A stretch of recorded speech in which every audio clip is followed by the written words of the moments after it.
अगर आप ध्यान से अपनी जिंदगी को देखें तो आपको एक अजीब सा पैटर्न दिखाई देगा। हम सब मेहनत करते हैं, गोल्स बनाते हैं, मोटिवेशन लेते हैं, लेकिन फिर भी कई बार वही प्रॉब्लम्स बार बार रिपीट होती रहती हैं। कभी पैसा आता है फिर चला जाता है, कभी रिलेशनशिप्स बनते हैं फिर टूट जाते हैं, कभी हैबिट्स शुरू होती हैं फिर खत्म हो जाती हैं। और हम हर बार सोचते हैं कि इस बार मैं अलग करूंगा, लेकिन रिजल्ट वही पुराना निकलता है। यहीं पर सबसे बड़ा सवाल उठता है कि क्या प्रॉब्लम हमारे एक्शंस में है या हमारी सोच में। ये किताब the art of thinking in systems हमें यही समझाती है कि असली प्रॉब्लम हमारे एक्शंस में नहीं बल्कि हमारे सोचने के तरीके में होती है। हम चीज़ों को आइसोलेटेड इवेंट्स की तरह देखते हैं, जबकि असल में हर चीज़ एक सिस्टम का हिस्सा होती है, और जब तक आप सिस्टम को नहीं समझते तब तक आप उसे बदल नहीं सकते। अब इसे सिंपल लैंग्वेज में समझते हैं। मान लीजिए आप वेट लॉस करना चाहते हैं। आप सोचते हैं कि मैं कम खाऊंगा, एक्सरसाइज करूंगा और वजन घट जाएगा। ये एक लीनियर थिंकिंग है, सीधी, सिंपल और इनकम्प्लीट। लेकिन असल में आपका बॉडी एक सिस्टम है। उसमें मेटाबॉलिज्म है, हार्मोन्स हैं, स्लीप पैटर्न है, स्ट्रेस लेवल है और इमोशनल ईटिंग जैसी चीजें भी हैं।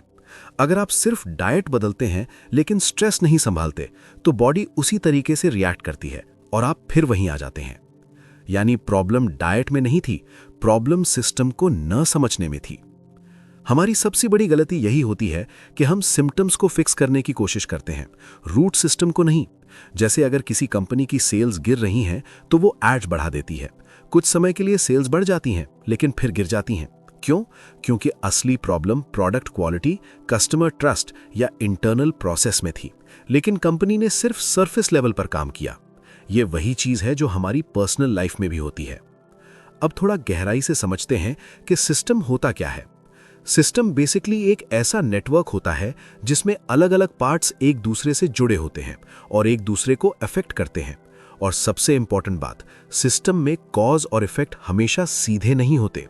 यानी आज जो आप कर रहे हैं उसका रिजल्ट तुरंत नहीं आएगा, और जो रिजल्ट आज दिख रहा है वो शायद बहुत पहले किए गए एक्शंस का इफेक्ट है। यही कारण है कि लोग जल्दी कंफ्यूज हो जाते हैं। उन्हें लगता है कि मैंने तो सही किया, फिर गलत क्यों हुआ?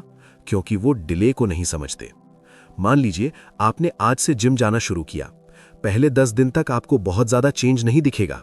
अगर आप इम्पेशेंट हो गए और छोड़ दिया तो आप सिस्टम के डिले को नहीं समझ पाए। लेकिन अगर आप कंसिस्टेंट रहे तो अचानक एक पॉइंट पर रिजल्ट्स दिखने लगते हैं। यही सिस्टम का नेचर है, स्लो बिल्डअप फिर सडन चेंज। अब इसे थोड़ा और प्रैक्टिकल बनाते हैं। अगर कोई इंसान फाइनेंशियली स्ट्रगल कर रहा है तो वो क्या करता है? ज्यादा काम करता है, ओवरटाइम करता है, साइड हसल्स शुरू करता है, लेकिन फिर भी फाइनेंशियल स्ट्रेस खत्म नहीं होता। क्यों? क्योंकि उसका स्पेंडिंग पैटर्न, फाइनेंशियल माइंडसेट और हैबिट्स वही रहते हैं। यानी उसने सिस्टम नहीं बदला, सिर्फ एफर्ट बढ़ाया। और यही सबसे डेंजरस ट्रैप है, hard work without system thinking. आप जितनी ज्यादा मेहनत करेंगे, अगर सिस्टम गलत है तो आप उतनी ही तेजी से गलत डायरेक्शन में बढ़ेंगे। यह सुनने में थोड़ा हार्श लगता है, लेकिन यही रियलिटी है।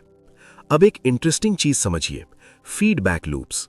सिस्टम में फीडबैक लूप्स होते हैं जो या तो चीजों को बेटर बनाते हैं या वर्स। जैसे अगर आप रोज थोड़ा थोड़ा पढ़ते हैं तो आपकी अंडरस्टैंडिंग बढ़ती है, कॉन्फिडेंस बढ़ता है और आप और ज्यादा पढ़ने लगते हैं। ये पॉजिटिव लूप है। लेकिन अगर आप प्रोक्रास्टिनेट करते हैं तो गिल्ट आता है, कॉन्फिडेंस गिरता है और आप और ज्यादा प्रोक्रास्टिनेट करने लगते हैं। ये नेगेटिव लूप है। अब सवाल ये है कि आप किस लूप में फंसे हुए हैं, क्योंकि सच ये है कि आपकी जिंदगी आपके डेली डिसीजन से नहीं बल्कि आपके सिस्टम के लूप से चलती है। आप सोचते हैं कि मैं डिसिप्लिन नहीं हूं, लेकिन असल में आपका एनवायरनमेंट, आपकी रूटीन और आपका माइंडसेट ऐसा है जो आपको डिसिप्लिन नहीं बनने देता। यहां एक पावरफुल रियलाइजेशन आता है, आपको खुद को बदलने की जरूरत नहीं है, आपको अपना सिस्टम बदलने की जरूरत है। अब ये बात सिंपल लगती है, लेकिन इसे अप्लाई करना ही असली आर्ट है। मान लीजिए आप चाहते हैं कि आप रोज पढ़ाई करें। अगर आप सिर्फ मोटिवेशन पर डिपेंड करेंगे तो कुछ दिन करेंगे फिर छोड़ देंगे। लेकिन अगर आप सिस्टम बना देते हैं, जैसे एक fix time, distraction free environment और छोटे अचीवेबल टारगेट्स, तो पढ़ाई अपने आप होने लगती है। यही शिफ्ट है जो एवरेज लोगों को सक्सेसफुल लोगों से अलग करता है। सक्सेसफुल लोग मोटिवेशन पर नहीं, सिस्टम्स पर काम करते हैं। अब एक और डीप कॉन्सेप्ट समझते हैं, लेवरेज पॉइंट्स। सिस्टम में कुछ ऐसे पॉइंट्स होते हैं जहां छोटा सा चेंज बड़ा इंपैक्ट डाल सकता है। जैसे अगर आप सिर्फ अपना स्लीपिंग पैटर्न ठीक कर लें तो आपकी एनर्जी, फोकस, मूड और प्रोडक्टिविटी सब इंप्रूव हो सकते हैं। यानी एक छोटा चेंज, मल्टीपल बेनिफिट्स। लेकिन प्रॉब्लम यह है कि हम गलत जगह एफर्ट लगाते हैं। हम सुपरफिशियल चेंजेस करते हैं, डीप लेवरेज पॉइंट्स को इग्नोर कर देते हैं। जैसे कोई इंसान सोशल मीडिया एडिक्शन से परेशान है, वो ऐप्स डिलीट करता है, फिर इंस्टॉल करता है, फिर डिलीट करता है। लेकिन असली problem boredom, lack of purpose या इमोशनल एस्केप हो सकती है। जब तक आप उस रूट को नहीं समझेंगे, तब तक प्रॉब्लम वापस आती रहेगी। यही सिस्टम्स थिंकिंग का पावर है। ये आपको सरफेस से उठाकर रूट तक ले जाता है। अब यहां एक सच्चाई है जिसे आपको एक्सेप्ट करना होगा। आपकी करंट लाइफ आपके करंट सिस्टम्स का रिजल्ट है। यह सुनकर शायद थोड़ा हैवी लगे, लेकिन यह एम्पावरिंग भी है, क्योंकि अगर सिस्टम्स बदले जा सकते हैं तो रिजल्ट्स भी बदले जा सकते हैं। आपको अपने आप से एक सवाल पूछना होगा, मैं अभी जिस लाइफ में हूं, क्या ये मेरे करंट सिस्टम का नेचुरल आउटकम है? अगर आंसर हां है, तो आपको समझ आ जाएगा कि चेंज कहां करना है। आपको अपनी प्रॉब्लम्स को फिक्स करने की कोशिश बंद करनी होगी और अपने सिस्टम को समझना शुरू करना होगा, क्योंकि जब सिस्टम सही हो जाता है तो प्रॉब्लम्स अपने आप डिसॉल्व होने लगती हैं। और याद रखिए, लाइफ एक स्ट्रेट लाइन नहीं है, ये एक इंटरकनेक्टेड वेब है। हर डिसीजन, हर हैबिट, हर एनवायरनमेंट एक चेन रिएक्शन क्रिएट करता है। अगर आप इस चेन को समझ गए तो आप अपनी लाइफ को कंट्रोल कर सकते हैं। अगर नहीं समझे तो लाइफ आपको कंट्रोल करेगी। अब हम और गहराई से समझेंगे कि सिस्टम्स कैसे बिहेव करते हैं, डिलेज कैसे काम करते हैं और क्यों कई बार सही डिसीजन लेने के बाद भी गलत रिजल्ट्स मिलते हैं। कई बार आप बिल्कुल सही डिसीजन लेते हैं, पूरी मेहनत करते हैं, सब कुछ लॉजिकली परफेक्ट होता है, फिर भी रिजल्ट वैसा नहीं आता जैसा आपने सोचा था। यही वो पॉइंट है जहां ज्यादातर लोग हार मान लेते हैं। उन्हें लगता है कि शायद मुझसे नहीं होगा या मेरी किस्मत खराब है, लेकिन सच्चाई इससे बिल्कुल अलग है। प्रॉब्लम आपके एफर्ट या इंटेंशन में नहीं होती, प्रॉब्लम सिस्टम के बिहेवियर को न समझने में होती है। सिस्टम्स कभी भी सीधे तरीके से बिहेव नहीं करते। वो अनप्रेडिक्टेबल लगते हैं, लेकिन असल में वो अपने रूल्स के हिसाब से ही चलते हैं। बस हमें वो रूल्स समझ नहीं आते। सबसे पहला कॉन्सेप्ट जो आपको समझना होगा वो है डिले। डिले का मतलब है कि आपके एक्शंस और उनके रिजल्ट्स के बीच एक गैप होता है, और यही गैप लोगों को कंफ्यूज करता है। मान लीजिए आपने आज से हेल्दी खाना शुरू किया। आपको लगता है कि 5-7 दिन में फर्क दिखेगा, लेकिन बॉडी के अंदर जो चेंजेस हो रहे हैं वो धीरे धीरे अक्यूमुलेट होते हैं। बाहर से कुछ खास नहीं दिखता, इसलिए आप सोचते हैं कि कुछ काम नहीं कर रहा और आप छोड़ देते हैं। लेकिन असल में सिस्टम काम कर रहा था, बस उसका रिजल्ट डिले में था। ये चीज सिर्फ हेल्थ में नहीं, हर जगह लागू होती है। अगर आप रिलेशनशिप में एफर्ट डालते हैं तो ट्रस्ट तुरंत नहीं बनता। अगर आप बिजनेस में कंसिस्टेंसी रखते हैं तो ग्रोथ तुरंत नहीं आती। अगर आप पढ़ाई करते हैं तो नॉलेज तुरंत विजिबल नहीं होती। लेकिन प्रॉब्लम यह है कि हम इंस्टेंट रिजल्ट्स के आदी हो चुके हैं। हमें लगता है कि जो आज किया है उसका रिजल्ट आज ही दिखना चाहिए, और जब ऐसा नहीं होता तो हम सिस्टम को ब्लेम करने लगते हैं। अब यहां एक सटल लेकिन पावरफुल बात समझिए। डिले सिस्टम का दुश्मन नहीं है, वो उसका हिस्सा है। यानी अगर आप डिले को एक्सेप्ट कर लेते हैं तो आप पेशेंस डेवलप करते हैं, और पेशेंस वही क्वालिटी है जो आपको एवरेज से अलग करती है। अब अगला कॉन्सेप्ट समझते हैं, नॉन लीनियरिटी। हमारी सोच लीनियर होती है। हमें लगता है कि अगर हम एफर्ट 2 गुना करेंगे तो रिजल्ट भी 2 गुना मिलेगा, लेकिन सिस्टम्स ऐसा काम नहीं करते। कई बार आप बहुत मेहनत करते हैं लेकिन रिजल्ट 0 आता है। फिर अचानक एक पॉइंट पर एक्सप्लोजन होता है और रिजल्ट्स तेजी से बढ़ने लगते हैं। ये वैसा ही है जैसे आप पानी को गर्म करते हैं। 30 degree Celsius, 40 degree Celsius, 50 degree Celsius, कुछ खास नहीं होता। लेकिन जैसे ही 100 डिग्री सेल्सियस आता है, अचानक वो बॉयल करने लगता है। अब सवाल यह है, क्या 99 डिग्री सेल्सियस तक का एफर्ट बेकार था? नहीं, वो सारे एफर्ट्स इनविजिबल थे, लेकिन जरूरी थे। यही चीज लाइफ में भी होती है। आप मेहनत करते हैं, सीखते हैं, फेल होते हैं, इंप्रूव करते हैं, और कुछ समय तक कुछ नहीं होता। लेकिन फिर एक दिन अचानक ब्रेक थ्रू आता है, और लोग कहते हैं इसको तो ओवरनाइट सक्सेस मिल गया। लेकिन उन्हें वो इनविजिबल फेज नहीं दिखता। अब यहां एक खतरा भी है। अगर आप उस इनविजिबल फेज में हार मान लेते हैं तो आप कभी उस ब्रेक थ्रू तक पहुंच ही नहीं पाएंगे। यानी सिस्टम आपको टेस्ट करता है कि क्या आप बिना रिजल्ट के भी कंसिस्टेंट रह सकते हैं। अब एक और इंपॉर्टेंट कॉन्सेप्ट समझते हैं, अनइंटेंडेड कॉन्सिक्वेंसेस। इसका मतलब है कि आप कुछ अचीव करने के लिए एक्शन लेते हैं, लेकिन उसका साइड इफेक्ट कुछ और निकलता है। मान लीजिए आप प्रोडक्टिविटी बढ़ाने के लिए खुद पर बहुत प्रेशर डालते हैं। शुरुआत में आप ज्यादा काम करने लगते हैं, लेकिन धीरे धीरे स्ट्रेस बढ़ता है, बर्नआउट होता है और इवेंचुअली आपकी प्रोडक्टिविटी गिर जाती है। यानी आपका सोल्यूशन ही आपकी प्रॉब्लम बन गया। ये बहुत कॉमन पैटर्न है। जैसे कोई इंसान पैसे कमाने के लिए इतना काम करता है कि हेल्थ खराब हो जाती है, फिर वही पैसा हेल्थ ठीक करने में चला जाता है। या कोई कंपनी प्रॉफिट बढ़ाने के लिए कॉस्ट कटिंग करती है, क्वालिटी गिरती है, कस्टमर्स लूज होते हैं और लॉन्ग टर्म में नुकसान हो जाता है। यानी short term solution long term problem बन जाता है। ये इसलिए होता है क्योंकि हम सिस्टम के पूरे पिक्चर को नहीं देखते, हम सिर्फ इमीडिएट रिजल्ट पर फोकस करते हैं। अब यहां एक डीप रियलाइजेशन आता है। हर एक्शन का मल्टीपल इफेक्ट्स होता है। कुछ इफेक्ट्स तुरंत दिखते हैं, कुछ डिलेड होते हैं और कुछ हिडन होते हैं। अगर आप सिर्फ विजिबल इफेक्ट को देखकर डिसीजन लेते हैं तो आप सिस्टम को डिस्टर्ब कर सकते हैं। अब एक कॉन्सेप्ट समझते हैं, सिस्टम रेजिस्टेंस। जब आप किसी सिस्टम को बदलने की कोशिश करते हैं तो वो आपको रेजिस्ट करता है। ये रेजिस्टेंस नेचुरल है। मान लीजिए आप नई हैबिट बनाना चाहते हैं। शुरुआत में आपका माइंड आपको रोकता है कि आज छोड़ दे, कल से शुरू करेंगे। ये रेजिस्टेंस है। या अगर आप किसी ऑर्गेनाइजेशन में चेंज लाना चाहते हैं तो लोग अपोज करते हैं। क्यों? क्योंकि सिस्टम स्टेबल रहना चाहता है। यहां एक मिस्टेक लोग करते हैं, वो रेजिस्टेंस को फेलियर समझ लेते हैं। लेकिन सच ये है कि रेजिस्टेंस एक सिग्नल है कि आप सिस्टम को चैलेंज कर रहे हैं। अगर रेजिस्टेंस नहीं आ रहा तो शायद आप कोई रियल चेंज नहीं कर रहे। अब एक और इंपॉर्टेंट कॉन्सेप्ट समझते हैं। अब एक प्रैक्टिकल एग्जांपल लेते हैं। मान लीजिए आप सोशल मीडिया कम करना चाहते हैं। आप डिसाइड करते हैं कि मैं कल से बिल्कुल यूज नहीं करूंगा। पहले 1-2 दिन आप कंट्रोल कर लेते हैं, लेकिन फिर अचानक अर्ज बढ़ती है और आप वापस उसी पैटर्न में आ जाते हैं। ये फेलियर नहीं है, ये सिस्टम रेजिस्टेंस है। आपका ब्रेन उस पुराने पैटर्न को मेंटेन करना चाहता है। अब यहां सिस्टम्स थिंकिंग क्या कहती है? वो कहती है कि ड्रास्टिक चेंज की जगह ग्रेजुअल चेंज करो। अगर आप धीरे धीरे यूसेज कम करेंगे, एनवायरनमेंट चेंज करेंगे, ऑल्टरनेटिव हैबिट्स डेवलप करेंगे, तो सिस्टम धीरे धीरे अडेप्ट करेगा। यानी आपको सिस्टम से लड़ना नहीं है, उसे समझकर उसके साथ काम करना है। आप जो भी रिजल्ट देख रहे हैं वो किसी न किसी सिस्टम का आउटपुट है। अगर रिजल्ट आपको पसंद नहीं है तो इसका मतलब है कि सिस्टम में कुछ ऐसा है जो उस रिजल्ट को प्रोड्यूस कर रहा है। और जब तक आप उस सिस्टम को आइडेंटिफाई नहीं करेंगे तब तक आप रिजल्ट नहीं बदल सकते। यह एक छोटा सा एक्सरसाइज है। आज रात 5 मिनट लेकर सोचिए, आपकी लाइफ में कौन सी एक प्रॉब्लम बार बार रिपीट हो रही है। फिर खुद से पूछिए, ये प्रॉब्लम किस सिस्टम से आ रही है? क्या ये आपके हैबिट से आ रही है, एनवायरनमेंट से, माइंडसेट से या रिलेशनशिप से? जब आप ये कनेक्ट करना शुरू करेंगे तो आपको क्लैरिटी मिलने लगेगी, और क्लैरिटी ही पहला स्टेप है चेंज का।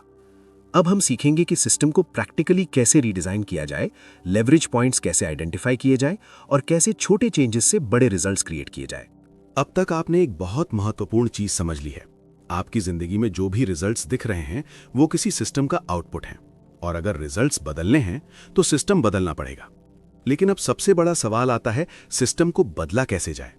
सबसे पहले एक बात साफ कर लेते हैं, सिस्टम को बदलना मतलब सब कुछ तोड़ देना नहीं होता। इसका मतलब है सही जगह पर सही बदलाव करना। यहीं पर आता है सबसे powerful concept, leverage points. Leverage points वो जगह होती हैं जहां छोटा सा चेंज बहुत बड़ा इंपैक्ट डाल सकता है। लेकिन प्रॉब्लम यह है कि ज्यादातर लोग गलत जगह एफर्ट लगाते हैं। मान लीजिए एक इंसान रोज लेट उठता है, दिन भर टायर्ड फील करता है और प्रोडक्टिव नहीं रह पाता। वो क्या करता है? कॉफी पीता है, मोटिवेशनल वीडियोस देखता है, खुद को पुश करता है। लेकिन ये सब सरफेस लेवल चेंजेस हैं। असल लेवरेज पॉइंट क्या है? उसका स्लीप पैटर्न। अगर वो सिर्फ अपनी नींद ठीक कर ले, टाइम पर सोना, स्क्रीन टाइम कम करना, कंसिस्टेंट रूटीन बनाना, तो उसकी एनर्जी, फोकस, मूड सब कुछ ऑटोमेटिकली इंप्रूव हो जाएगा। यानी एक चेंज मल्टीपल प्रॉब्लम सॉल्व। अब यहां एक इंपॉर्टेंट इंसाइट है, सही जगह एफर्ट लगाने से लाइफ आसान होती है, गलत जगह एफर्ट लगाने से लाइफ और मुश्किल होती है। और यही रीजन है कि कुछ लोग कम मेहनत करके भी आगे बढ़ जाते हैं और कुछ लोग बहुत मेहनत करके भी वहीं के वहीं रहते हैं। अब सवाल यह है कि लेवरेज पॉइंट्स आइडेंटिफाई कैसे करें। इसके लिए आपको सरफेस से हटकर सिस्टम को ऑब्जर्व करना होगा। आपको खुद से पूछना होगा, यह प्रॉब्लम बार बार क्यों हो रही है? अगर आप हर बार सिर्फ क्या करना है पर फोकस करेंगे तो आप सोल्यूशन मिस कर देंगे। लेकिन अगर आप क्यों हो रहा है पर फोकस करेंगे तो आप रूट तक पहुंच जाएंगे। मान लीजिए आप बार बार प्रोक्रेस्टिनेट करते हैं। सरफेस सोल्यूशन क्या होगा? डिसिप्लिन बढ़ाओ। लेकिन रूट क्या हो सकता है? शायद टास्क बोरिंग है, शायद अनक्लियर है, शायद बहुत बड़ा है, या शायद आप मेंटली ओवरवेल्म्ड है। अगर आप रूट कॉज समझ लेते हैं तो सोल्यूशन सिंपल हो जाता है। अगर टास्क बोरिंग है तो उसे इंटरेस्टिंग बनाओ, अगर बड़ा है तो उसे छोटे पार्ट्स में ब्रेक करो, अगर अनक्लियर है तो क्लैरिटी लाओ। यानी सिस्टम के अंदर जाकर प्रॉब्लम सॉल्व करो, बाहर से नहीं। अब एक और पावरफुल कॉन्सेप्ट समझते हैं, एनवायरनमेंट डिजाइन। आप सोचते हैं कि आपकी सक्सेस आपकी विल पावर पर डिपेंड करती है, लेकिन सच ये है कि आपकी सक्सेस आपके एनवायरनमेंट पर डिपेंड करती है। आपका एनवायरनमेंट ही आपका बिहेवियर शेप करता है। अगर आपके आसपास डिस्ट्रैक्शंस हैं तो आप डिस्ट्रैक्टेड रहेंगे। अगर आपके आसपास फोकस्ड लोग हैं तो आप ऑटोमेटिकली फोकस्ड हो जाएंगे।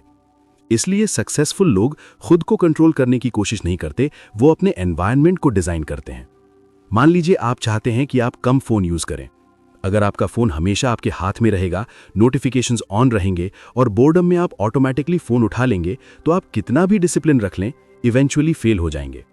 लेकिन अगर आप एनवायरनमेंट चेंज कर दें, नोटिफिकेशंस बंद, फोन दूर, स्पेसिफिक टाइम यूसेज, तो बिहेवियर अपने आप बदल जाएगा। यानी विल पावर नहीं, सिस्टम काम कर रहा है। अब यहां एक डीप ट्रूथ है, आप अपने गोल्स के लेवल तक नहीं उठते, आप अपने सिस्टम्स के लेवल तक गिरते हैं। ये लाइन थोड़ी हार्श लग सकती है, लेकिन ये पूरी तरह सच है। आपके गोल्स कितने भी बड़े हों, अगर आपका सिस्टम कमजोर है तो आप इवेंचुअली उसी लेवल पर आ जाएंगे जहां आपका सिस्टम आपको अलाउ करता है। इसलिए गोल सेट करना इंपॉर्टेंट है, लेकिन सिस्टम्स बनाना उससे भी ज्यादा इंपॉर्टेंट है। अब एक प्रैक्टिकल एंगल लेते हैं। अगर आपका गोल है कि आप फाइनेंशियली स्ट्रांग बने, तो सिर्फ मैं पैसे कमाऊंगा सोचने से कुछ नहीं होगा। आपको सिस्टम बनाना होगा। Income sources, saving habits, investment strategy, financial education. जब यह सिस्टम सेट हो जाता है तो पैसा धीरे धीरे फ्लो होने लगता है। अब एक और इंपॉर्टेंट कॉन्सेप्ट समझते हैं, फीडबैक अवेयरनेस। सिस्टम में फीडबैक लूप्स होते हैं और अगर आप उन्हें पहचान लेते हैं तो आप सिस्टम को कंट्रोल कर सकते हैं। मान लीजिए आप रोज थोड़ा थोड़ा सीखते हैं। जैसे जैसे आपकी नॉलेज बढ़ती है, आपका कॉन्फिडेंस बढ़ता है। जैसे कॉन्फिडेंस बढ़ता है, आप और ज्यादा सीखते हैं। ये एक पॉजिटिव लूप है। अब अगर आप इसे पहचान लेते हैं तो इसे इंटेंशनली मजबूत कर सकते हैं। आप डेली लर्निंग को हैबिट बना सकते हैं, छोटे विन्स सेलिब्रेट कर सकते हैं और खुद को ऐसे एनवायरनमेंट में रख सकते हैं जहां लर्निंग एनकरेज होती है। यानी आप सिस्टम को अपने फेवर में डिजाइन कर रहे हैं। लेकिन अगर आप नेगेटिव लूप में हैं, जैसे प्रोक्रास्टिनेशन, तो आपको उसे ब्रेक करना होगा। और नेगेटिव लूप को ब्रेक करने का बेस्ट तरीका है पैटर्न इंटरप्ट। जब भी आप वही ओल्ड बिहेवियर रिपीट करने वाले हों तो कॉन्शियसली उसे रोककर कुछ अलग करना। शुरुआत में यह मुश्किल लगेगा, लेकिन धीरे धीरे सिस्टम चेंज होने लगेगा। अब सबसे पावरफुल आइडिया समझते हैं। सिस्टम रीडिजाइन एक बार का काम नहीं है, ये कंटिन्यूस प्रोसेस है। आप एक बार सिस्टम बना लेते हैं, लेकिन टाइम के साथ चीजें बदलती हैं और आपको सिस्टम को एडजस्ट करना पड़ता है। इसलिए आपको फ्लेक्सिबल रहना होगा। आपको यह समझना होगा कि परफेक्शन नहीं, इंप्रूवमेंट गोल है। अगर आपका सिस्टम 1% भी बेटर हो रहा है हर दिन, तो कुछ महीनों में आप कंप्लीटली डिफरेंट लेवल पर होंगे। अब एक छोटी सी विजुअलाइजेशन करते हैं। मान लीजिए आपकी लाइफ एक मशीन है। अगर मशीन सही डिजाइन की गई है तो वो स्मूथ चलती है, कम एफर्ट में ज्यादा आउटपुट देती है। लेकिन अगर डिजाइन गलत है तो आपको बार बार पुश करना पड़ेगा, रिपेयर करना पड़ेगा और फिर भी आउटपुट अच्छा नहीं आएगा। अब सवाल यह है, आप अपनी लाइफ को पुश कर रहे हैं या डिजाइन कर रहे हैं? अगर आप सिर्फ पुश कर रहे हैं तो आप थक जाएंगे, लेकिन अगर आप डिजाइन कर रहे हैं तो लाइफ आसान होने लगेगी। आपको अपनी लाइफ को कंट्रोल करने के लिए खुद को फोर्स करने की जरूरत नहीं है। आपको सिर्फ अपने सिस्टम को समझकर उसे सही दिशा में डिजाइन करना है। जब सिस्टम सही होता है तो सक्सेस एफर्ट से नहीं, फ्लो से आती है। अब हम बात करेंगे कि कैसे आप लॉन्ग टर्म स्टेबिलिटी बना सकते हैं, सिस्टम कोलैप्स से कैसे बच सकते हैं और कैसे एक ऐसा सिस्टम क्रिएट कर सकते हैं जो आपको लाइफ भर ग्रो करने में मदद करे। अब यहाँ एक गहरी बात आती है जो बहुत कम लोग समझ पाते हैं। सिस्टम बनाना आसान है, लेकिन उसे लंबे समय तक चलाना ही असली मास्टरी है। क्योंकि शुरुआत में हर कोई मोटिवेटेड होता है, नया गोल, नया प्लान, नई एनर्जी, सब कुछ एक्साइटिंग लगता है। लेकिन कुछ समय बाद रियलिटी सामने आती है, बोर्डम, रेजिस्टेंस, डिस्ट्रैक्शंस, और धीरे धीरे सिस्टम टूटने लगता है। और यही वो पॉइंट है जहां ज्यादातर लोग वापस पुराने पैटर्न में चले जाते हैं। इसलिए अब हमें यह समझना होगा कि सिस्टम को सिर्फ बनाना नहीं, बल्कि उसे स्टेबल और सस्टेनेबल कैसे रखना है। सबसे पहला कॉन्सेप्ट है सिस्टम फटीग। जब आप किसी सिस्टम को फॉलो करते हैं तो शुरुआत में आप बहुत कॉन्शियस रहते हैं, हर स्टेप सोच कर करते हैं, लेकिन धीरे धीरे आपका माइंड थकने लगता है, उसे बार बार डिसीजन लेना हेवी लगने लगता है। यही कारण है कि लोग कहते हैं शुरू में सब ठीक था, फिर पता नहीं क्या हो गया। असल में कुछ हो नहीं गया, आपका सिस्टम मेंटली हेवी हो गया। अब इसका सोल्यूशन क्या है? सोल्यूशन है ऑटोमेशन। आपको अपने सिस्टम को इतना सिंपल और ऑटोमेटिक बनाना होगा कि आपको ज्यादा सोचने की जरूरत ही ना पड़े। जैसे अगर आप रोज वर्कआउट करना चाहते हैं तो हर दिन डिसाइड करने की जरूरत नहीं होनी चाहिए कि आज करूं या नहीं। आपका सिस्टम ऐसा होना चाहिए कि वो आपकी रूटीन का हिस्सा बन जाए। Fix time, fixed place, minimal decision. जितना कम डिसीजन उतनी ज्यादा कंसिस्टेंसी। अब एक और पावरफुल कॉन्सेप्ट समझते हैं, आइडेंटिटी बेस्ड सिस्टम। अगर आप सिर्फ हैबिट्स पर फोकस करेंगे तो वो अनस्टेबल रहेंगी, लेकिन अगर आप अपनी आइडेंटिटी बदल देते हैं तो हैबिट्स अपने आप अलाइन हो जाती हैं। मतलब अगर आप कहते हैं मुझे पढ़ना है तो ये एक एक्शन है, लेकिन अगर आप कहते हैं मैं एक लर्नर हूं तो ये आइडेंटिटी है। जब आइडेंटिटी बदलती है तो बिहेवियर नेचुरल हो जाता है। अब आप खुद सोचिए, अगर कोई इंसान खुद को फिट पर्सन मानता है तो क्या उसे वर्कआउट के लिए मोटिवेट करना पड़ेगा? नहीं, क्योंकि उसके लिए ये नॉर्मल बिहेवियर है। यही सिस्टम्स थिंकिंग का नेक्स्ट लेवल है। आप सिस्टम को सिर्फ एक्सटर्नल नहीं, इंटरनल लेवल पर भी डिजाइन करते हैं। अब एक इंपॉर्टेंट चीज समझते हैं, सिस्टम ड्रिफ्ट। टाइम के साथ सिस्टम धीरे धीरे डिग्रेड होने लगता है। आप शुरू में बहुत डिसिप्लिन रहते हैं, फिर थोड़ा रिलैक्स होते हैं, फिर और थोड़ा, और एक दिन आप रियलाइज करते हैं कि आप फिर वहीं आ गए जहां से शुरू किया था। ये ड्रिफ्ट धीरे धीरे होता है, इसलिए हमें पता नहीं चलता। इसका सोल्यूशन है रेगुलर रिव्यू। आपको हर हफ्ते या हर महीने अपने सिस्टम को चेक करना होगा। खुद से पूछना होगा, क्या ये सिस्टम अभी भी काम कर रहा है? क्या इसमें कुछ इंप्रूव करने की जरूरत है? क्या मैं कहीं ड्रिफ्ट हो रहा हूं?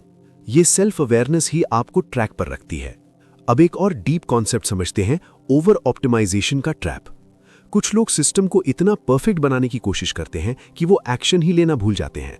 वो हर डिटेल को ऑप्टिमाइज करना चाहते हैं, perfect routine, perfect timing, perfect strategy, और इसी चक्कर में वो शुरू ही नहीं कर पाते। याद रखिए, सिस्टम का गोल परफेक्शन नहीं, कंसिस्टेंसी है। अगर आपका सिस्टम 70% परफेक्ट है लेकिन आप उसे रोज फॉलो कर रहे हैं तो वो 100% परफेक्ट सिस्टम से ज्यादा पावरफुल है जिसे आप फॉलो ही नहीं कर पा रहे। अब एक प्रैक्टिकल रियलिटी समझते हैं, लाइफ अनप्रिडिक्टेबल है। कभी आपका रूटीन टूटेगा, कभी आप सिक होंगे, कभी इमरजेंसी आएगी। अगर आपका सिस्टम बहुत रिजिड है तो वो इजीली टूट जाएगा, लेकिन अगर आपका सिस्टम फ्लेक्सिबल है तो वो अडेप्ट कर जाएगा। इसलिए आपको फ्लेक्सिबिलिटी और डिसिप्लिन का बैलेंस बनाना होगा। मतलब अगर आप एक दिन मिस कर देते हैं तो गिल्ट में मत जाइए, बस अगले दिन वापस ट्रैक पर आ जाइए। कंसिस्टेंसी का मतलब परफेक्शन नहीं होता, कंसिस्टेंसी का मतलब है बार बार वापस आना। लॉन्ग टर्म सक्सेस का सीक्रेट इंटेंसिटी में नहीं, स्टेबिलिटी में है। आप एक हफ्ते के लिए बहुत इंटेंस होकर काम कर सकते हैं, लेकिन अगर आप महीनों और सालों तक स्टेडी रह सकते हैं तो आप अनबीटेबल बन जाते हैं। ये स्लो और स्टेडी अप्रोच बोरिंग लग सकती है, लेकिन यही सबसे पावरफुल है। अब एक विजुअलाइजेशन करते हैं। दो लोग हैं, एक बहुत तेज भाग रहा है लेकिन बार बार रुक जाता है, दूसरा धीरे चल रहा है लेकिन लगातार चल रहा है। कुछ समय बाद कौन आगे होगा? वही जो लगातार चल रहा है। यही सिस्टम्स थिंकिंग है। आप स्पीड नहीं, सस्टेनेबिलिटी पर फोकस करते हैं। अब इस पूरी जर्नी को 8 लाइन में समझते हैं। आपकी लाइफ आपके इंटेंशन से शेप नहीं होती, आपके सिस्टम से शेप होती है। अगर आपका सिस्टम क्लियर है, सिंपल है और सस्टेनेबल है तो आप किसी भी फील्ड में ग्रो कर सकते हैं। लेकिन अगर सिस्टम वीक है तो आप बार बार स्टार्ट करेंगे और बार बार रुक जाएंगे। अब इस पूरी सीरीज को खत्म करते हुए मैं आपसे एक सीधी बात कहना चाहता हूं।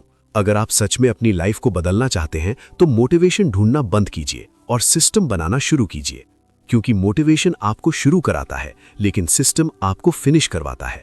और अगर आपको सच में स्टेप बाय स्टेप समझना है कि अपना पावरफुल सिस्टम कैसे बनाया जाए, ऐसा सिस्टम जो आपको लाइफ भर ग्रो करने में मदद करे, तो आपको हमारा एक और वीडियो जरूर देखना चाहिए, बिल्ड द सिस्टम, जहां मैंने आपको प्रैक्टिकली बताया है कि जीरो से सिस्टम कैसे डिजाइन करें, कैसे हैबिट सेट करें और कैसे अपनी लाइफ को ऑटो पायलट पर डालें। तो अगर आप रेडी हैं अपनी लाइफ को नेक्स्ट लेवल पर ले जाने के लिए तो बिल्ड द सिस्टम वीडियो अभी देखिए, क्योंकि सही सिस्टम आपकी पूरी लाइफ बदल सकता है। अगर इस वीडियो से आपको कुछ नया समझ आया तो इसे सिर्फ यहीं तक मत रखिए, इसे अपनी लाइफ में अप्लाई कीजिए, क्योंकि नॉलेज तभी पावरफुल बनती है जब वो एक्शन में बदलती है। वीडियो पसंद आया हो तो लाइक करें, चैनल को सब्सक्राइब करें और कमेंट में जरूर बताएं आप अपनी लाइफ में कौन सा सिस्टम बनाना शुरू करने वाले हैं। सीखते रहिए, बढ़ते रहिए। Thank you.